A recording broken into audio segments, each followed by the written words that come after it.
Le Seigneur Dieu m'a donné le langage des disciples pour que je sache soutenir par une parole celui qui est épuisé. Chaque matin, il éveille mon oreille pour que j'écoute à la manière des disciples. Le Seigneur Dieu m'a ouvert l'oreille et moi, je ne me suis pas rebellé, je ne me suis pas dérobé. J'ai livré mon dos à ceux qui me frappaient et mes joues à ceux qui m'arrachaient la barbe. Je ne me suis pas détourné des insultes et des crachats. Mais le Seigneur Dieu m'a secouru. C'est pourquoi je n'ai pas été confus. C'est pourquoi j'ai rendu mon visage semblable à du granit, sachant que je n'aurais pas honte.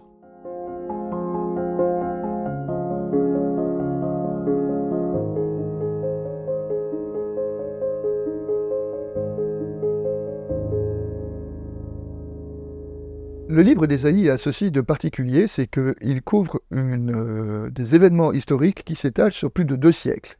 Puisque le début du livre d'Ésaïe évoque le roi Osias, qui a vécu vers 740 avant Jésus-Christ.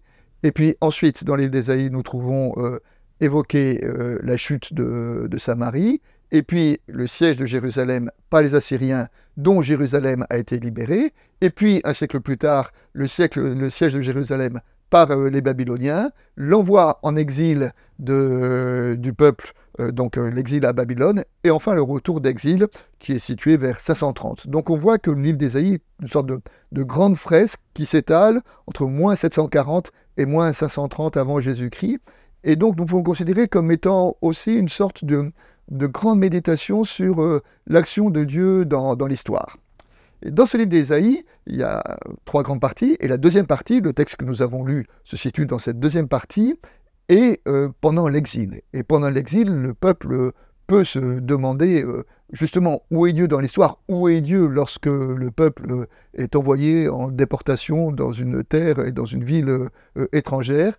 Et là, il répond dans cette deuxième partie du livre d'Ésaïe, et notamment par les chants du serviteur. Et ces chants du serviteur sont des passages dans lesquels il est dit que c'est dans son abaissement que se vit une nouvelle fécondité, une nouvelle fidélité, et que c'est dans l'abaissement du serviteur qu'il réalise sa vocation.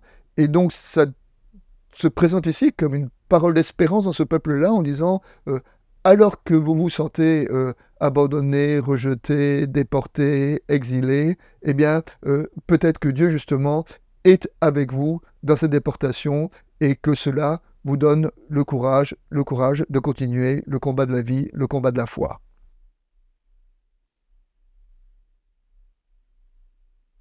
Le chant du serviteur que nous avons lu est vraiment un homme qui est opprimé, un homme qui est écrasé. Et le combat de cet homme, c'est le combat contre la honte. Et il dit, je n'ai pas eu honte de ce qui m'arrivait, j'ai rendu mon visage dur comme le granit.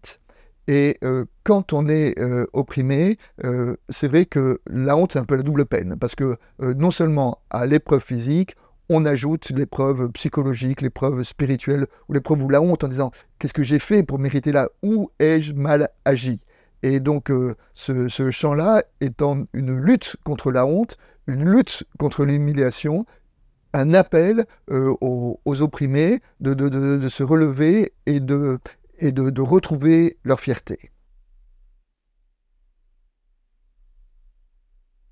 Le passage de l'évangile de ce dimanche est le passage des rameaux. Et dans le passage des rameaux, il y a une sorte d'opposition, de contraste entre, d'une part, Jésus qui chevauche un annonce qui est un symbole d'humilité, et Jésus qui sait qu'il va vers la croix, et Jésus qui pourtant est acclamé par la foule, « Hosanna, béni soit celui qui vient au nom du Seigneur ». Et donc le texte joue sur cette opposition entre ce qui se passe officiellement, enfin ce qui se passe en vérité, et ce qui est dit à propos de ce qui se passe. Alors, la foule était-elle consciente de ce qui se passait? Probablement pas, il y a une part de quiproquo dans ce texte-là, mais le message du récit des rameaux est un message second, presque paradoxal, en disant « Oui, même si elle ne sait pas ce qu'elle dit, la foule a raison, Hosanna, celui qui vient, c'est lui le fils de David, c'est lui le fils de David qui est justement le roi en chevauchant un ânon, le roi à travers la croix, l'épreuve qu'il va traverser.